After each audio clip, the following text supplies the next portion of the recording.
Principal సునీతపై sitting జడ్జిచే విచారణ చేపట్టాలి.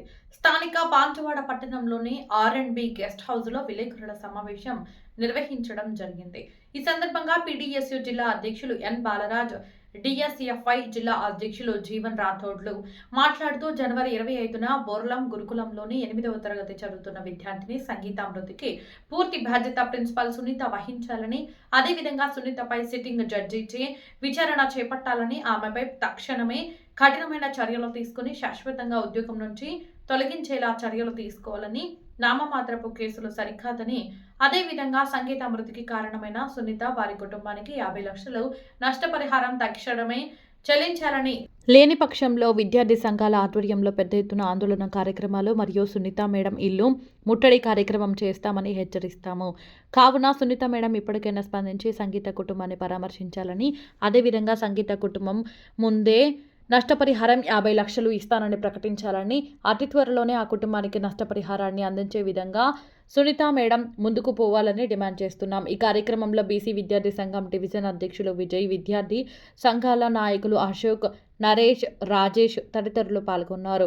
విప్లవ అభినందనలతో జీవన్ రాథోడ్, డిఎస్ఎఫ్ఐ ఉమ్మడి జిల్లా అధ్యక్షులు. Phone number 8790914331.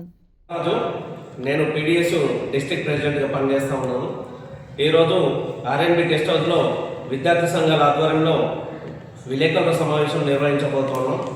జనవరి 25వ తారీఖు నాడు బోల్రం బాలికల గురుకుల పాఠశాలలో 8వ తరగతి చదువుతున్నటువంటి సంగీత అనే విద్యార్థి ఇన్ఛార్జ్ ప్రిన్సిపల్ సునీత మేడం ఫర్నిచర్ని షిఫ్టింగ్ చేయించుకునే పనుల్లో ఆమె ఘోరంగా అక్కడికక్కడే మృతి చెందడం జరిగింది, సంగీత అనే విద్యార్థి.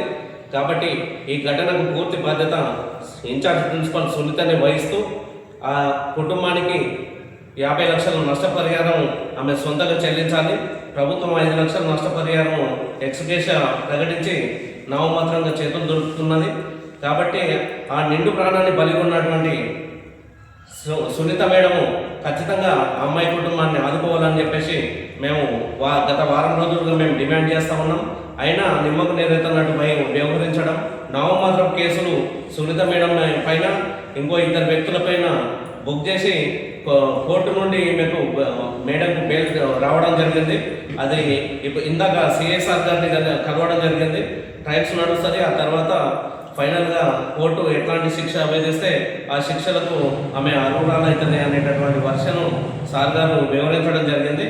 అలా కాకుండా ఆమె పైన వెంటనే తక్షణం ఒక నిండు ప్రాణాన్ని బలికొన్నది కాబట్టి ఖచ్చితంగా ఆమె మీద సిట్టింగ్ జడ్జితోటి విచారణ జరిపించాలా.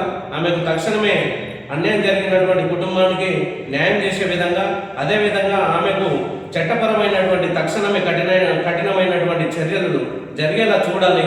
నామమాత్రం బెయిళ్లతోటి ఆమెను ఇంట్లో కూర్చోబెట్టడం సరైన విధానం కాదని చెప్పేసి ఈరోజు మేము విద్యార్థి సంఘాలకు భావిస్తూ ఉన్నాం.